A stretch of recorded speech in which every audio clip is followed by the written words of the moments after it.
Disclaimer: the views and opinions expressed in this episode are those of the guests and do not necessarily reflect the official policy or position of USA Global TV and Radio. The content presented is for informational purposes only and is intended to foster open discussion and debate. Viewer discretion is advised. USA Global TV and Radio does not endorse any particular viewpoint and encourages viewers to seek out additional information and perspectives. Saving America with Dr. David D. Schein.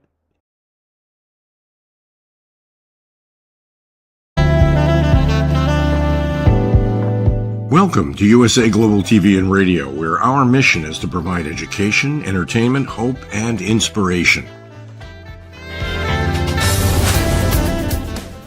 USA Global TV and Radio connects you with experts and audiences all around the world every single day to help you succeed in business and to live a richer life. Visit us at usaglobaltv.com to learn about career and life-changing training and mentoring programs like the Listening Mentor.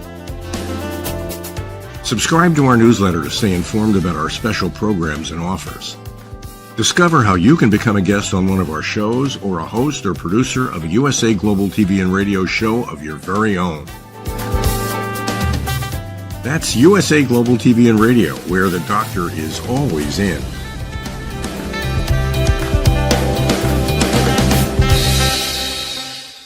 Welcome to Saving America. This is your host, Dr. David D. Schein.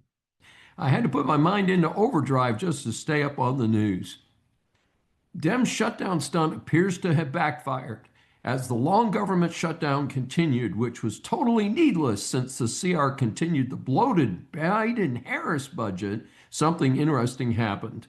The Dems are getting the well-deserved blame. In prior shutdowns, the GOP usually takes the hit due to the slopstream media's biased coverage and the gullible public. This time, the public is getting that the only thing that is keeping the government closed is a handful of Democratic senators. Even far-left operations like CNN have admitted that this is the Dems' fault. The tension in our air traffic control system itself should have been enough for Chucky to wise up and restart the government funding. However, a government union with 800,000 members told the Dems to smarten up and get things rolling again. And polls are showing that the public is getting it. The Dems are clearly at fault. The cover story is that the Dems want $1.5 trillion in additional spending, a good chunk of which would go to benefits for illegals. The word is out that this and 80% of the public is opposed to this type of funding. Further, many of us slave in salaried positions to get our health insurance. Therefore, there's not much sympathy for the minority of Americans who do not have health coverage. Note that the Dems are arguing for continuing extra subsidies for Obamacare that were put in effect during COVID. That's right, 4 years ago. Again, Americans are waking up to the giveaways here. A huge cutoff was November 1 when SNAP benefits were not funded. SNAP primarily benefits the Democrat base. Virtually all of us have that figured out now. Frankly, I cannot believe that a full 10% of Americans need help with supplemental food benefits. How is that program being administered to make sure that a great deal of this is not being given to those who do not qualify, like illegals? I have a strong suggestion: end federal SNAP benefits. This should never have been a federal program. I want federal taxes cut and let the states handle this for the residents of their own states. I bet they would be a lot more careful in administering the money if it was all state money. We here in Texas pay plenty of taxes, and the state can afford to feed the legitimately deserving of such benefits. The same story should apply for Medicaid. Major Canadian miscue. I have Canadian relatives in my family tree and have made a good handful of visits to our northern neighbors. It's a beautiful country with beautiful people. They have suffered for over a decade with the results of a failed administration. Sadly, Trump shot his mouth off about Canada becoming an American state. That went over like the proverbial lead balloon in Canada. In fact, the country was trending conservative, and the Canadians were so upset at the Trump rhetoric that they surged to a loser liberal.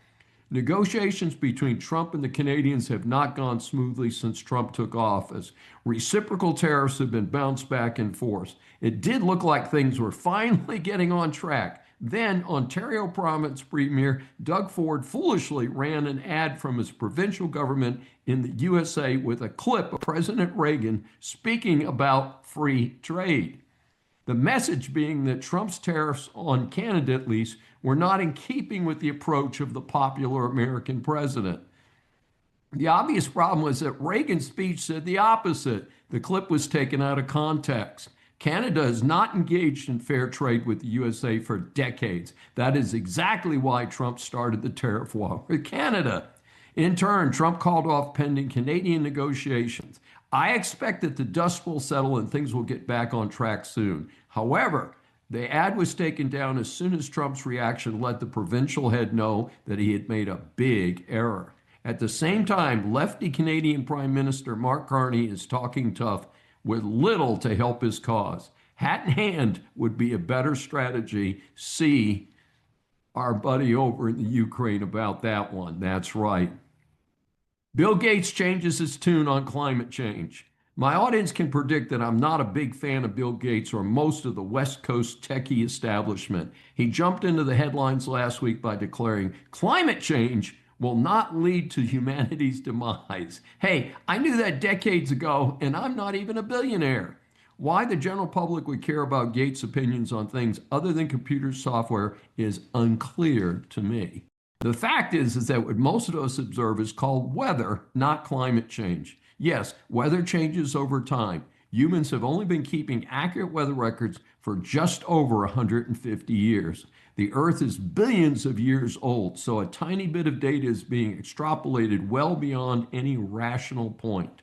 Heck, the entire middle of the United States at one time was a vast ocean. We know dinosaurs roamed well into the Arctic Circle. So there was a time when there was no ice there. On the other hand, there was a period from 1550 to 1850 when temperatures were cooler, and it was called the Little Ice Age.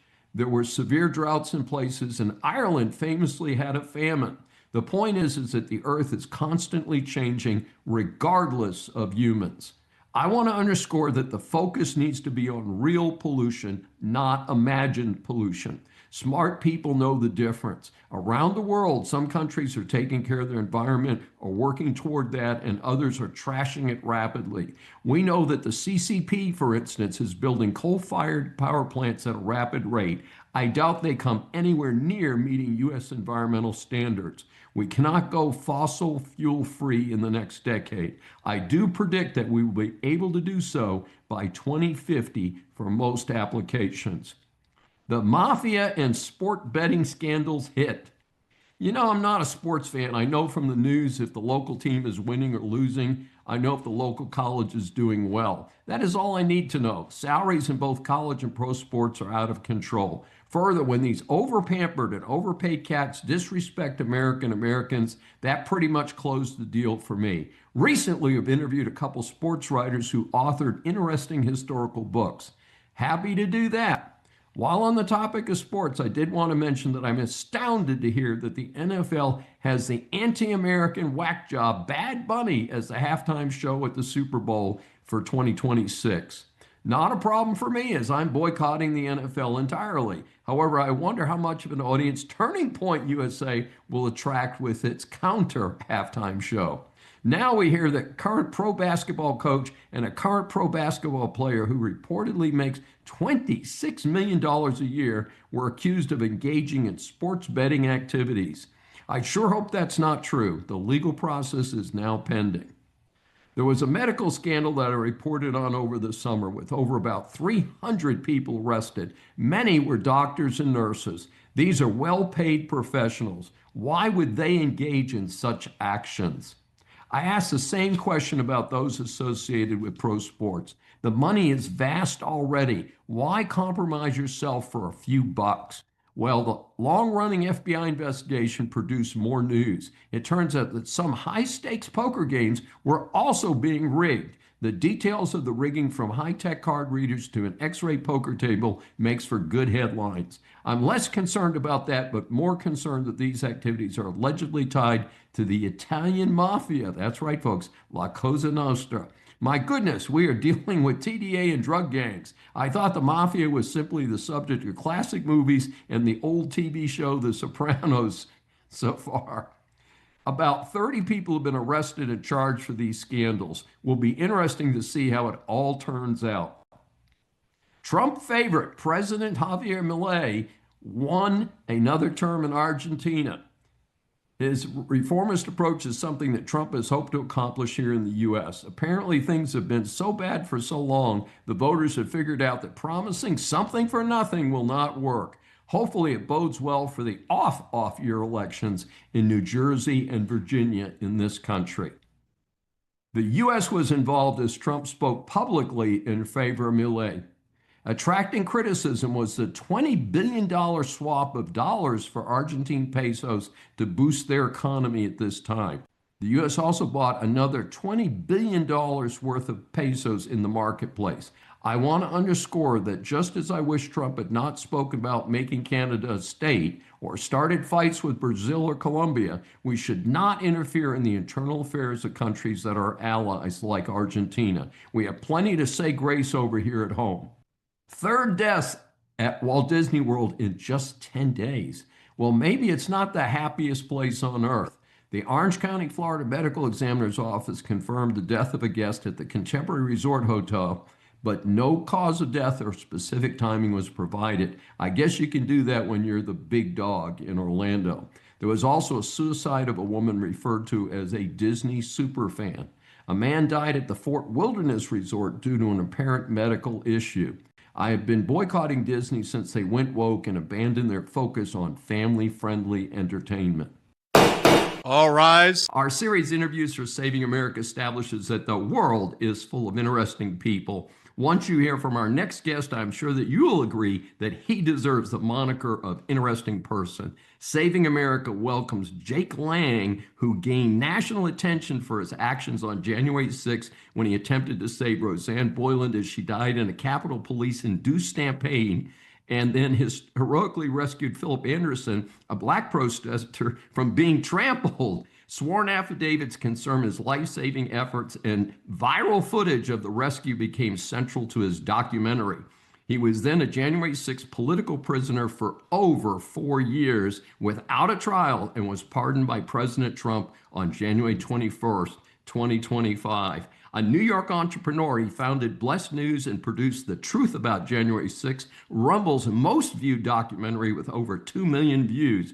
From prison, he authored Patriot Prisoner, started the January 6th Legal Fund, which raised millions for defendants, and launched the Political Prisoner Podcast, a top show hosted by the Gateway Pundit featuring high-profile guests like General Michael Flynn and Dinesh D'Souza. Lang credits his strength and his Christian faith to help him survive over 900 days in solitary confinement. He now speaks about liberty, faith, persecution, the Constitution, and the fight for election integrity. In addition to all this, he's currently a candidate for U.S. Senate in Florida. We welcome Jake Lang for his first appearance on Saving America.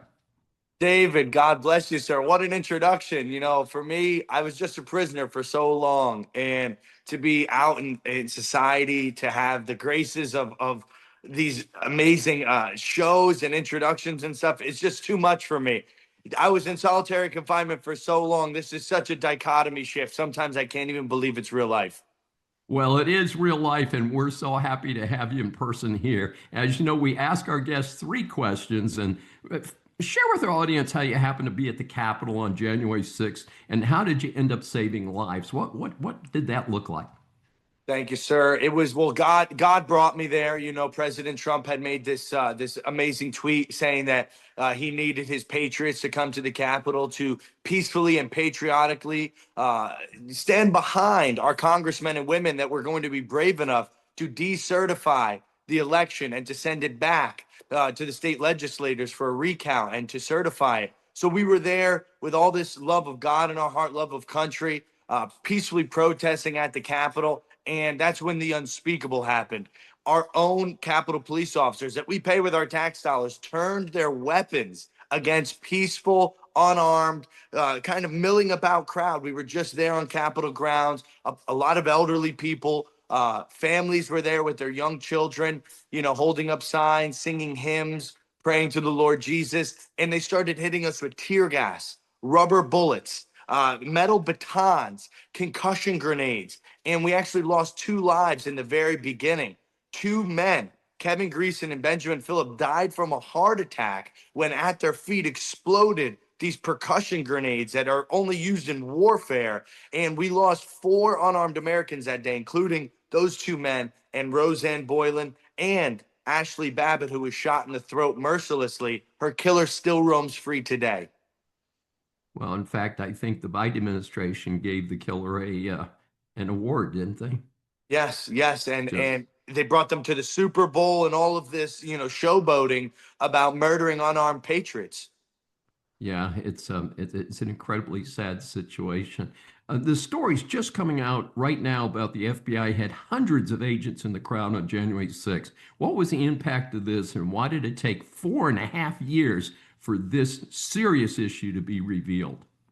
The impact, I said this in one of my recent social media posts on X, Jake Lang, J6, if you guys want to check this out. I was saying the repercussions of them hiding this clearly exculpatory evidence for them was people like myself did over 4 years and 6 days in disgusting, inhumane prison conditions. And on top of that, 900 days of solitary confinement. They segregated me from the population to try to keep me quiet and to destroy my willpower to keep on fighting. But God gave me a greater grace. And these people, Kash Patel has exposed them, saying that the 274 FBI agents was against all FBI protocol. That is not how they operate. They do not do crowd control at the end of the day. That is not their forte. So when they were in there in the crowd, riling up the crowd, inciting the crowd, moving the crowd in certain directions, who knows what their modus operandi was? But I can tell you one thing. We have had Trump rallies all across this nation for years with hundreds of thousands of people, and not once has it ever turned violent. Not once has there ever been any vandalism. So you know for a very certain fact that these 274 FBI undercover agents that were there in the crowd that day had deceitful and insidious intentions. And we're learning more and more every day. President Trump just 3 days ago tweeted out at 12 o'clock at night, he said, I want to know who every single one of these agents was and what their mission was that day. And so our jury members, if you remember this, the DC jury pool, wouldn't they want to have known if I came before them and said, hey, an undercover FBI agent handed me that weapon, or an undercover FBI agent busted that window out that I walked through? Wouldn't that be clearly exculpatory evidence that can help exonerate you? So the repercussions of this were 1,600 Americans went to prison, were persecuted relentlessly by the Biden administration, had our livelihoods destroyed, had some of our marriages. I know many, many men that I was doing prison time with, that their marriages dissolved. Their children were born. Some of them left pregnant wives at home. They came home to 4-year-old children that didn't know who they were. These are inhumane, grotesque situations that they put us in. And we are asking one simple question, David. Where is the restitution? Where is the compensation for years of our lives lost, for our families and our homes and our livelihoods destroyed? And so we're seeking restitution right now, actually, on a grand scale, a multi-billion-dollar lawsuit that my legal firm that I'm working with, Perry Sanders and a couple other attorneys, and we are seeking after with hundreds of J6ers on a class action lawsuit. We are seeking after damages done to us and our families and the American people. So this is going to be very interesting. We're looking to see how the Trump administration, Pam Bondi and the DOJ, responds to the civil lawsuit. We are praying and hoping that they work with us and not against us. A quick follow-up question, because, of course, I was not there. Could you tell when you were in this large crowd who was the FBI agent? I also heard there was as many as 50 Antifa people who were dressed all in black and dispersed through the crowd. And I know that I mentioned from a personal friend of mine who was outside the Capitol and saw a whole bunch of folks come up from a subway station and were all dressed similarly and then merged into the crowd. So could you see certain people in the crowd who were kind of stirring things up or causing damage?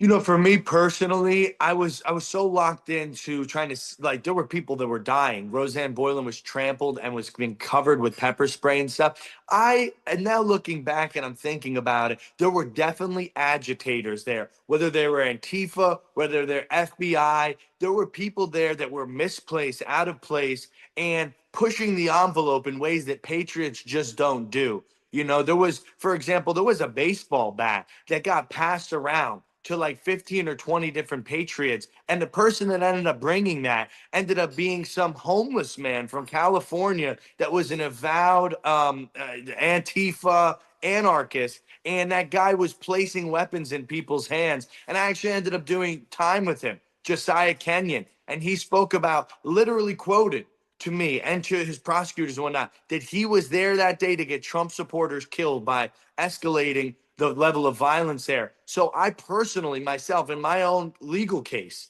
Josiah Kenyon, for me, I actually ended up trying to defend Roseanne Boylan's lifeless body with a riot shield and a bat, trying to push back the police officers that were encroaching and murdering people. And guess who handed me that? An Antifa member. So, I had no intention in my mind of that. But when you're in the thick of the moment and it's life or death and you've got women around you dying, and somebody hands you a weapon, you're going to end up using it if you're a man, because you don't want to end up seeing more women, meet the same fate as poor Roseanne Boylan, 38 years old, murdered on the steps of the Capitol. And so, my own personal legal case, I was victimized by this, deep state plot to make Trump supporters look like violent domestic terrorists. So I personally can tell you that Antifa was in the crowd inciting violence.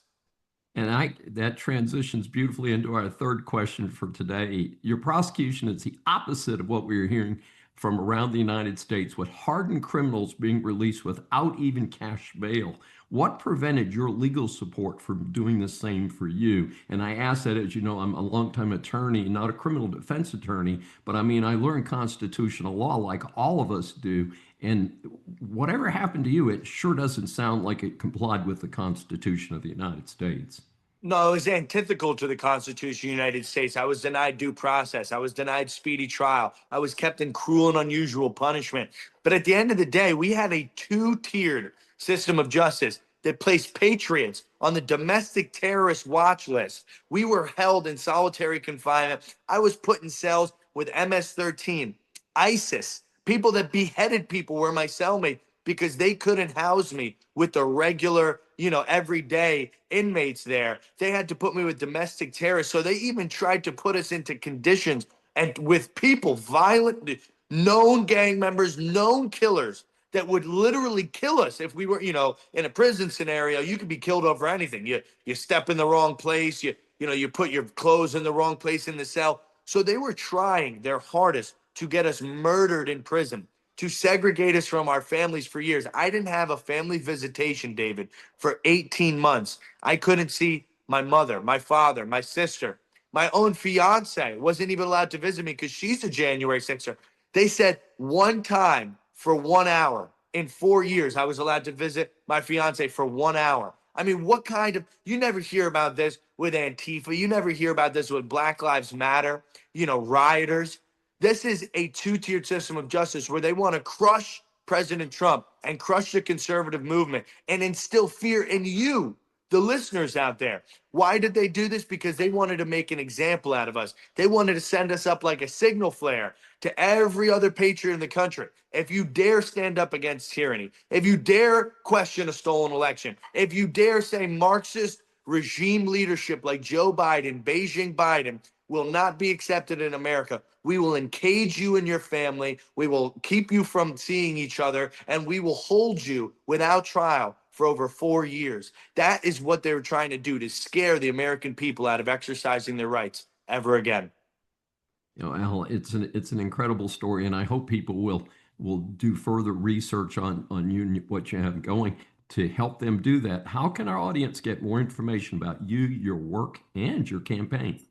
Yes, all of this has culminated now into a campaign that our slogan is Take Back the Capitol. Right now, we still have the swamp. The deep state members are embedded like ticks in the United States Capitol. They're thwarting President Trump's agenda. And my candidacy for United States Senate in Florida is about one thing and one thing only: making sure that Trump's agenda, the mandate of the American people, goes through seamlessly. And you will have a fighter that cannot be threatened. They've done everything to me that they can already do. I cannot be bought. I will relentlessly pursue liberty for the American people. And if you guys want to check out that campaign, it's takebackthecapital.com. And if you want to follow me on social media, I'm posting every day viral content, stuff that needs to be seen by every American. Go to X is Twitter, and just type in Jake Lang, Lang, and you'll find me right away. You can also find me on Facebook if you type in Jake Lang, if you type it in on Instagram, anywhere, that you get your news. But X is where the real news happens, because we don't have a filter on X. You're going to hear it straight from the horse's mouth. And I just want to thank you, David, for giving me this platform for years. The only way I was able to reach the American people was a little 15-minute phone call huddled up in the back of my prison cell. And now to be able to reach the American people and you guys to be able to see me is a great blessing. I thank, my Father in heaven, God Almighty, and his son, Jesus Christ, who saw me through the worst storm that the world could throw at me. And I thank the listeners out there, everyone who supported us, wrote us letters, donated, prayed for us. You guys made the difference in my time in there to be able to survive or not survive. So I thank you guys so much. And if you want to help out the January Sixers that are still struggling to get their lives back together, for the listening audience, go to j6rebuild.com. That's the letter J, the number 6, j6rebuild.com. And you can go on there and make a donation. We're still helping people get their electricity bills paid, buy a used car so they can get to and from work, stay out of homelessness. We've got a few people that we're helping pay their rent or putting them up in like an extended stay motel. So please, guys, j6rebuild.com if you want to make a patriotic donation to the J6ers. I manage that fund myself, so we'll take care of it. And God bless America. It's good to be home, and freedom should never be taken for granted, and it should be defended with everything you got. Please proceed. Business climate in the U.S. continues mixed. On the positive side, inflation is about 3%, although the target is supposedly 2%. The Fed just lowered the base rate another quarter point. However, mortgage rates went up, not down. While it may vary around the country, egg prices are down to normal, and it seems that there is a gas war brewing with some of the lowest gas prices I've seen in years. Just announced is that Social Security recipients will get a 2.8% COLA, that's cost of living adjustment, for 2026. Balancing this news are some major job layoffs. For instance, Target will eliminate 1,800 corporate jobs in a restructuring move. That is 1,000 laid off and 800 jobs will remain unfilled. Reports are that Target is not winning the retail war relative to other chain competitors like Walmart. Tough times for consumers is partially blamed for this. Amazon will lay off an incredible 30,000 employees. UPS will lay off an even more incredible 48,000 employees. These numbers are stunning. Some of this is blamed on overhiring during COVID while deliveries were king. Others blame the use of AI and robotics to do those many tasks today. How does the defendant plead? Shopping away. I recently reported on the bankruptcy of the Joann fabric stores. Well, 12 of their locations are now opening as Burlington outlet stores. Burlington reportedly bought out the leases of 45 of the former Joann stores. The 12 is the first batch of them to open. I find this interesting since I think of the Joann stores as much smaller than the typical Burlington outlet stores. In 2023, after Bed Bath & Beyond went bankrupt, Burlington obtained 44 of their stores. Speaking of big retailers, Walmart announced it will close its stores for both Thanksgiving and Christmas. My guess is that this is a money saver as they do not have to pay extra to have employees in those stores for those two holidays.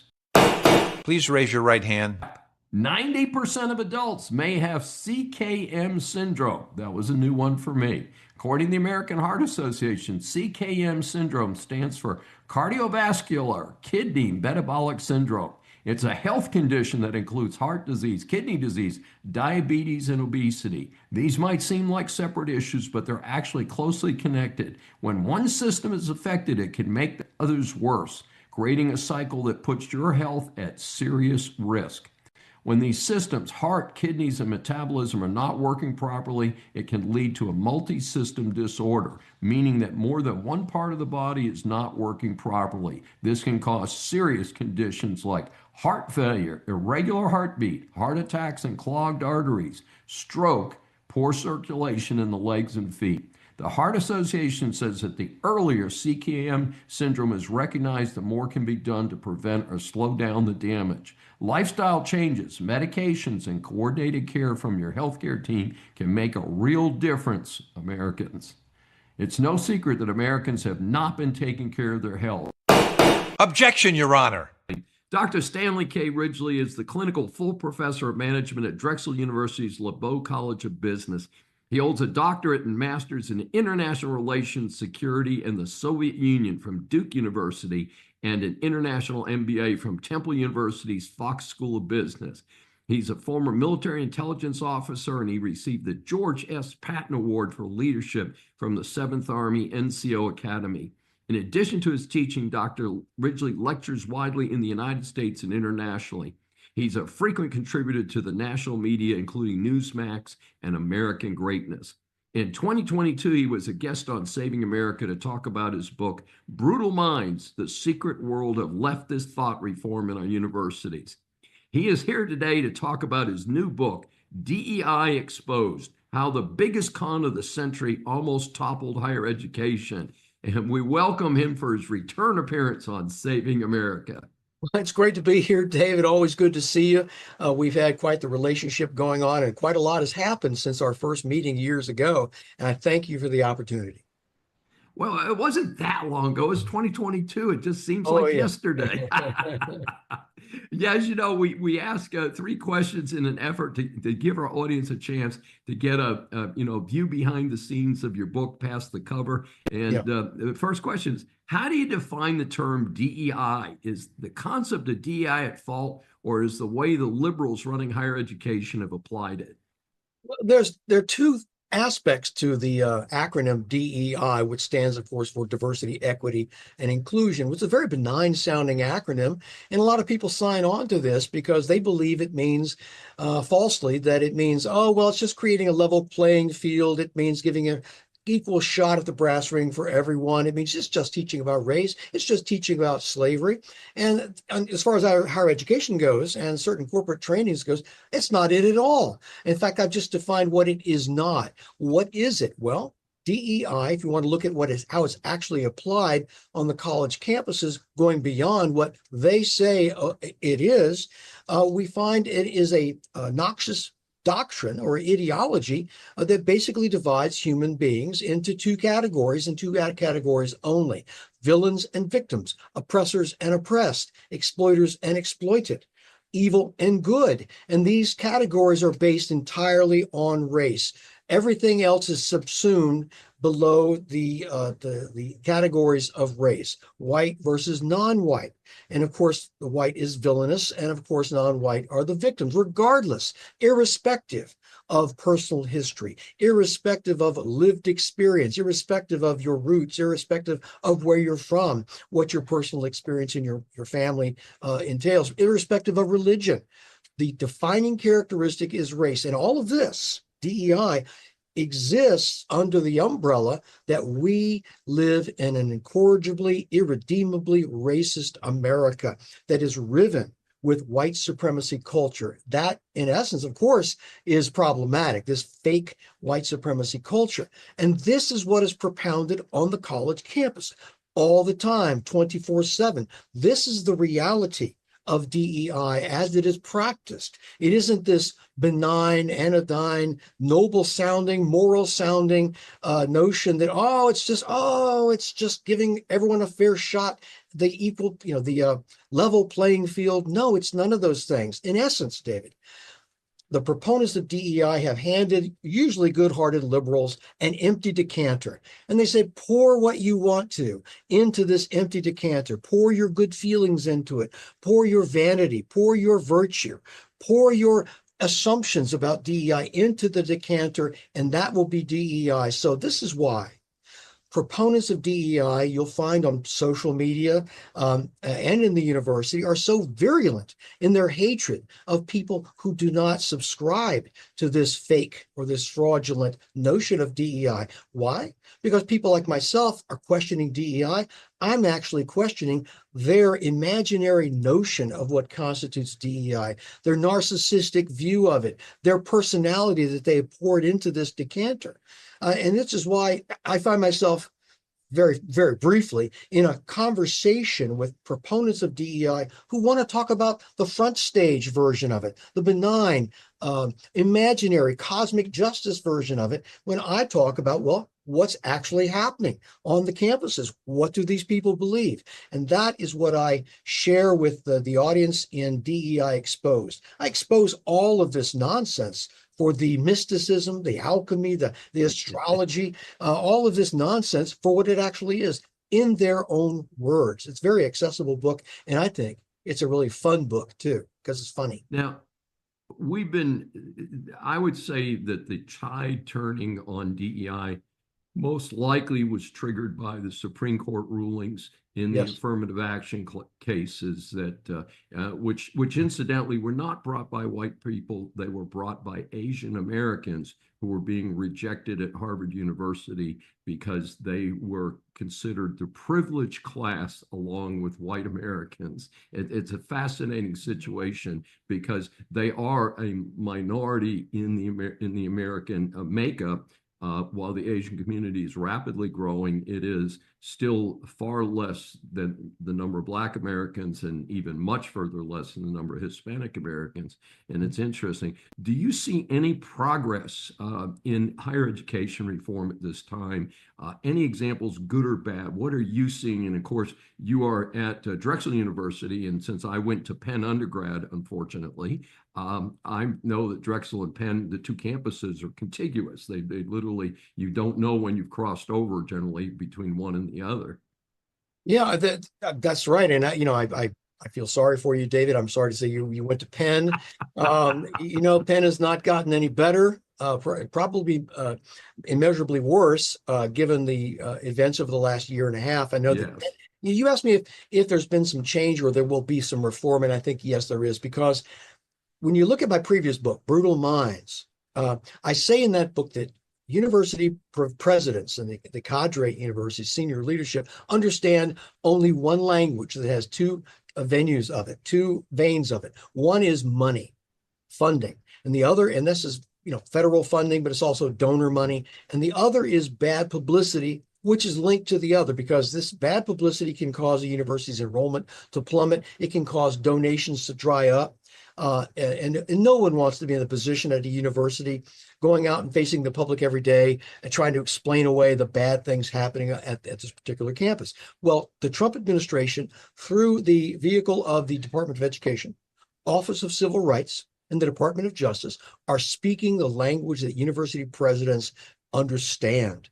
And this is long overdue. Universities, as you know, have flown under the radar for far too many years, propounding this notional idea that the university hasn't changed. It's still a wonderful, yeasty marketplace of ideas where ideas can contend. No, it's none of those things. It's a crucible of indoctrination where Marxists and basically literally communists who claim to be communists and are very proud of that, basically are formulating or creating cadres for the struggles of the future. Very prominent communist/Marxist theorist Frederick Jameson at Duke said this a number of years ago. That's what the universities are for, to create cadres of a vanguard for the revolutions of the future on the Marxist side, of course. So what we have now, however, is an expose of these folks, bureaucrats, presidents. They are being made to think what's actually happening and recognize what's actually happening on the college campuses. All the protestations and all the pronouncements prior to this were basically lip service to principles of academic freedom, principles of free speech, principles of inquiry, free inquiry. None of that matters worth a whit. Okay, what matters to the university presidents, what matters to the cadre, is the money coming in that supports these lavish lifestyles, that supports a bloated bureaucracy, of which DEI is a very prominent part. I'll give you University of Michigan as an example. Their bureaucracy, which is at the forefront, or I should say was at the forefront until they ended their program last week, at the forefront, having spent $250 million. That's $250 million since 2016 on DEI. With employing over 260 employees that are supposedly doing the work, whatever that consists of, doing the work of DEI.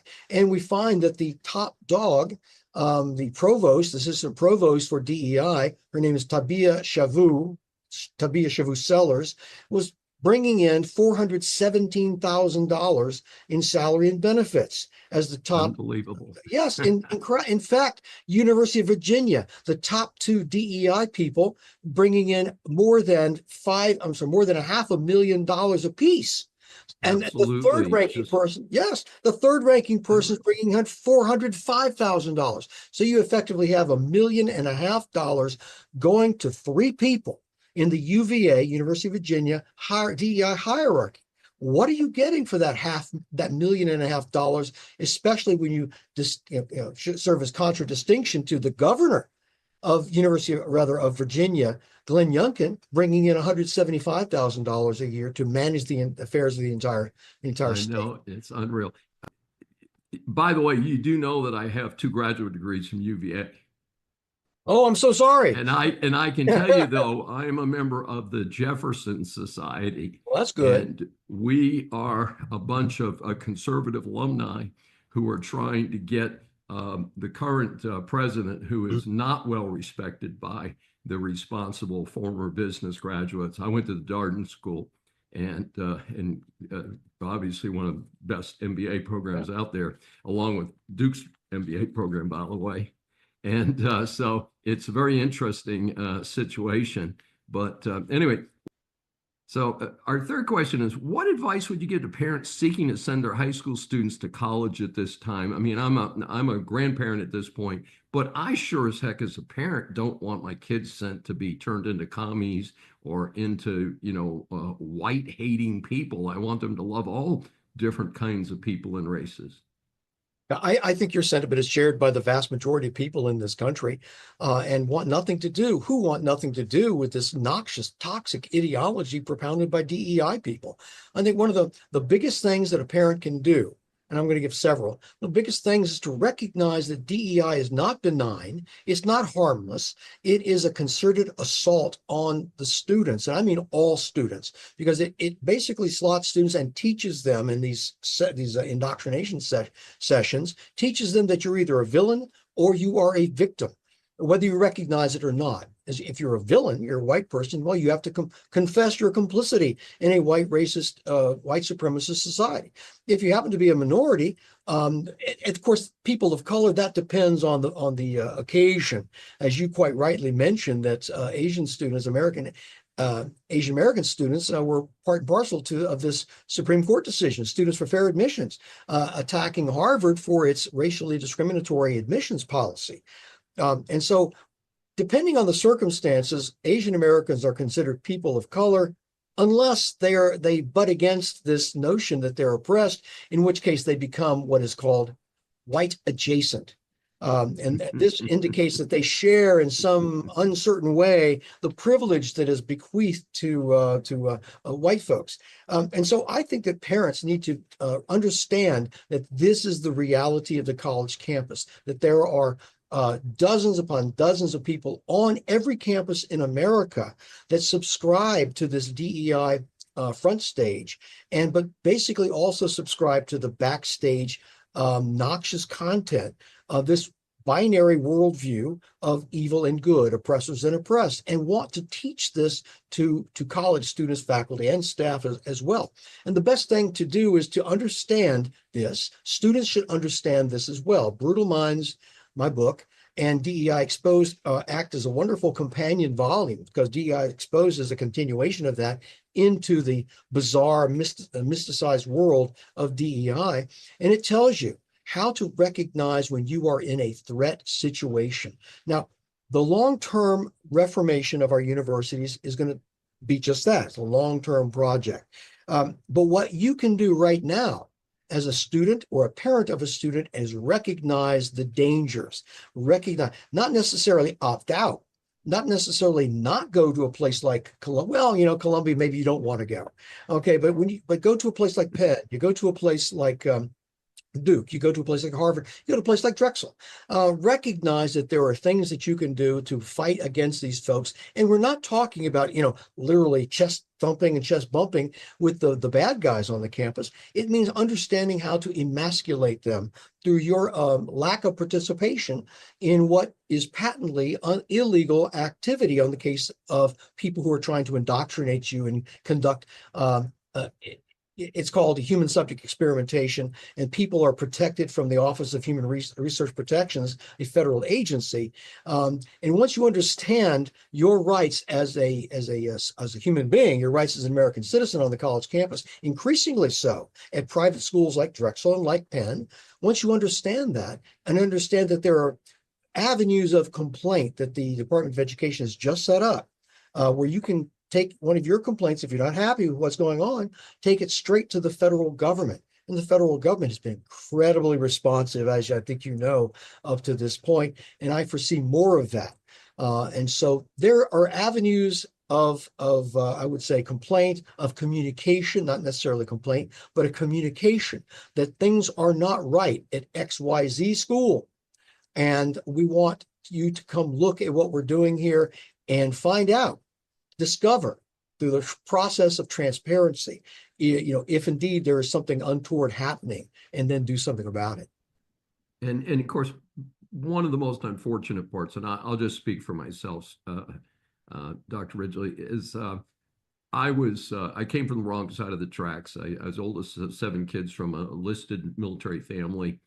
We had nothing. My parents, my mother had a GED. My dad, finished high school with a general high school degree.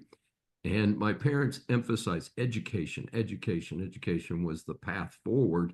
And I had set my sights on going to an Ivy League school.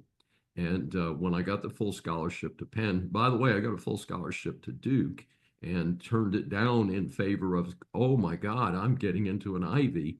And I could also have gone to the honors program at the University of Virginia, didn't even apply for it because it was like, I'm shooting for the stars and this is, the path forward. And I think part of the unfortunate thing that we're facing as, in my case, grandparents, is that we're seeing some of the best known universities in the world, Harvard, Yale, and Penn, Columbia, and on the public side, University of Michigan, University of University of Virginia, Berkeley out in California, that these schools are the ones that have been most impacted by this incredible destruction.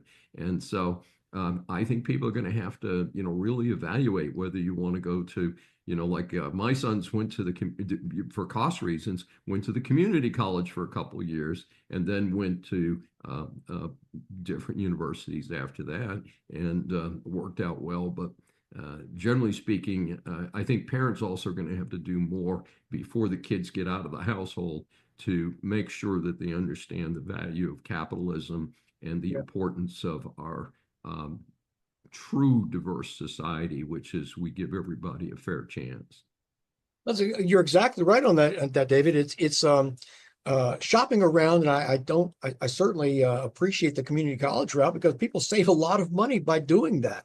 And Right. and move transfer to a 4-year college and get that very same degree, far less in debt than they otherwise would have been. I want to point out something that people really probably haven't thought about, but the problem comes with DEI for the same reason that Luigi Mangione decided to assassinate this Brian Thompson back on December 4th. And that is Luigi Mangione acted as an ideologue. He did what his ideology, anti-capitalist ideology, told him to do. This guy, Brian Thompson, that he didn't know and had not wronged Mangione at all. Mangione wasn't even a client or wasn't even a customer of the United States. And the fact that he decided to shoot this guy in the back, kill him, because that's what his ideology told him to do. It has nothing to do with Mangione's personal experience, which, by the way, was very privileged, being the son of wealthy parents. And so you look at people who will do what an ideology tells them to do. Of course, Mangione went to Penn Graduate School. He learned this ideology somewhere. And the fact is, you look at people burning Teslas, throwing firebombs, they're doing what their ideology tells them to do. You look at people who are protesting and assaulting and threatening on the college campuses, threatening Jewish students, assaulting them, setting up encampments, trespassing, vandalism. They're doing what their ideology tells them to do, the decolonization riff. And then you look at people who have DEI, they're doing what their ideology tells them to do, dividing society and people into these two categories, irrespective of anything else about them. And then it's very paranoid, because if you and I walk down the street, we see someone coming towards us, it's a stranger, we don't know this person. We might see how they're dressed or make some sort of preliminary judgment that way. But basically, we're going to say, okay, either I won't even interact with this person, or I'll find out more about them. When a DEI person trained in DEI sees someone walking down the street toward them, they see either a villain or they see a victim, and they make a whole host of presumptions about that before they even speak to that person. And this is the binary, the Manichaean evil and good binary that these DEI people believe in. It's what they train young people into, this alternative reality, and then they say, behave according to this alternative reality, just like Luigi Mangione. It's just a matter of degree. I do want to insert here, since I'm the attorney on the call, is that these are allegations against Luigi Mangione, and he is accused. He has recently been brought before. I understand Pam Bondi has announced that this is being identified as an interstate hate crime or something like that, and that they are going to seek the death penalty. Apparently, he has pled not guilty. However, in fairness, the evidence against him is rather overwhelming. There is videotape of the crime. There are eyewitnesses, because he did this in front of a hotel, not a private in a hotel room or some narrow corridor. He did it in the entrance to a hotel, a busy hotel on a busy street. And in fact, he could have injured many other innocent people. Background on Mangione, I just heard that he went to private school at K through 12, and he came from a privileged family. I believe he did both of his degrees at Penn in electrical engineering or something like that. And the person that he shot went to Iowa State University, not a person that we would associate with a privileged start. And it's interesting for me, because I am, in fairness, an Ivy Leaguer. And if somebody said, well, Dave, you're a white guy and you're an Ivy Leaguer, you're part of the privileged class. But I told you a few minutes ago about how I got there. And I didn't get there from the privileged class, I guarantee you. And in fact, at my high school, which was full of military dependents, we were my sister who followed me the next year, we were the first two honors graduates from the military housing project where we lived. The first two honors graduates back to back. And the advisors didn't know what to do with us. It was like, well, those kids don't usually go to Ivy League schools and stuff like that. So just this assumption that just because of the color of skin determines who you were. My best friend at the University of Pennsylvania was a Black artist who was 22 years my senior. Sadly passed away. Lifetime friends, stayed in touch with him and his wife, stayed in Philadelphia, the two of them. And he passed away about 5 years ago, and his wife, who of course I knew for the same length of time, passed away about 4 years ago. By the way, a mixed race couple. And back when that was really verboten. And that's the thing, is that people need to understand that you've got to make your own decisions in life, and you've got to relate to people as individuals, not as a class group. And it's interesting because of the way that they've twisted things that you would think would be the liberal philosophy would be giving everybody a fair shot. Right. And this is why it's so perverse, this idea that, well, diversity, equity, inclusion means, oh, it's a come one, come all kind of thing, but we're going to judge you in advance based on immutable characteristics. I should say that equity and inclusion, I should say diversity, equity, and inclusion, the idea of inclusion and belonging, that's their latest phrase, inclusion and belonging. Colleges and universities exclude people all the time at admissions time. They tell people they don't belong all the time. And unless and until colleges go to an open admissions policy where everyone is, we want to include you, we want you to feel a sense of belonging here. Not say, okay, well, I'm the gatekeeper, I'm the enrollment management. I'm going to let you in, but I'm going to keep all of you people out. But once you get here, then we engage the inclusion and belonging aspects of our philosophy. There's so many. You know what? We could do another half hour easily, but Dr. Stanley Ridgely, thank you again for joining us the second time here on Saving America. Tell our audience about how do they get more information about you and your couple books that you have out. Well, I urge people to reach out to me on LinkedIn, do a search, I'm right there. And my books, DEI Exposed, is available on Amazon in 3 popular formats, in paperback, hardback, and Kindle. And it's got an Audible version coming out next week for sure. Excellent. It's going to be I really love the narrator. I wish it was me. I wish it was you with a better voice than mine. But it's going to be absolutely fabulous. I look forward to listening to it in someone else's voice. But it's available on Amazon, and it's available on Barnes & Noble. And you can also go to my website, brutalminds.com, and you can see my previous book. And you can also read a little bit more about DEI Exposed. I think it's essential reading for understanding and cutting through the BS that we find in most of what's going on in the public media and what the press likes to say about DEI. And so that's my encouragement for your great audience out there. And thank you for the opportunity for being here. The defense rests, Your Honor.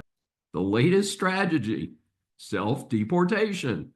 In what I believe is a reaction to the Dems' lawfare being practiced to protect the criminal illegals in this country, a bribe is now being offered for self-deportation. The idea being pitched in TV commercials by Secretary of Homeland Security Kristi Noem is to leave now and you might be able to return legally later. That began right after Trump took office. Now the new deal is a free plane ticket, and after you go home, the illegal can get $1,000 and still be eligible to apply to emigrate here legally in the future. The funny twist is that the illegals here can use the app developed by the Biden-Harris administration to sneak them into the country is now being used for self-deportation. This session is adjourned. Thanks for joining me for Saving America. If you have questions or comments, please find me on various social media sites. I'm Dr. David D. Schein, and I will see you next week. Welcome to USA Global TV and Radio, where our mission is to provide education, entertainment, hope, and inspiration. USA Global TV and Radio connects you with experts and audiences all around the world every single day to help you succeed in business and to live a richer life. Visit us at usaglobaltv.com to learn about career and life-changing training and mentoring programs like the Listening Mentor. Subscribe to our newsletter to stay informed about our special programs and offers. Discover how you can become a guest on one of our shows or a host or producer of a USA Global TV and Radio show of your very own. That's USA Global TV and Radio, where the doctor is always in.